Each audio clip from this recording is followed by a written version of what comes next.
নমস্কার বন্ধুরা। তো আমি আবারও সেই ড্রেসিং টেবিলটি নিয়ে তোমাদের মাঝে আসলাম। তো এই ড্রেসিং টেবিলটি আমি আগের ভিডিওতে সিলামে রেখেছিলাম। তো এখন আমাদের এটি ফাইনাল পালিশ করার সময় এসে গেছে। আর তোমরা অনেকেই জানতে চেয়েছিলে যে ড্রেসিং টেবিলটি কি মাপে আছে। তো আমি এটির মাপটি বলে দিচ্ছি। এটি হাইটে আছে 6 ফুট 3 ইঞ্চি, আর দৈর্ঘ্য 48 ইঞ্চি, আর পাশে আছে এটা 16 ইঞ্চি।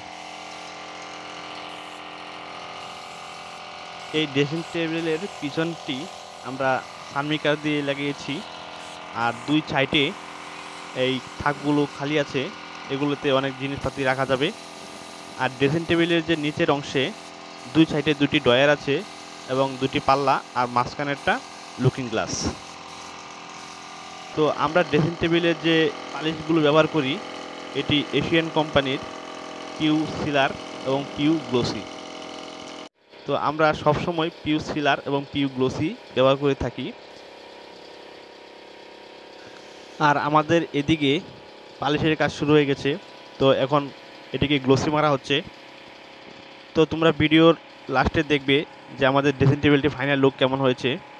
যদি ভালো লাগে তো অবশ্যই কমেন্ট করবে। আর তোমরা যারা আমার ভিডিওটি দেখছো, সবার কাছে অনুরোধ, দয়া করে আমার চ্যানেলটি তোমরা অবশ্যই সাবস্ক্রাইব করে দিও। আর যারা আমার ভিডিওটি এখনও দেখছো, সবাইকে অসংখ্য অসংখ্য ধন্যবাদ। আর তোমাদের কাছে যদি এই ড্রেসিং টেবিলের ডিজাইনটি ভালো লাগে তো অবশ্যই কমেন্ট করে বলবে এই ডিজাইনটি কেমন হয়েছে। তো তোমাদের সাথে আবার দেখা হচ্ছে অন্য আরেকটি ভিডিও নিয়ে। তো এখন টাটা, বাই বাই।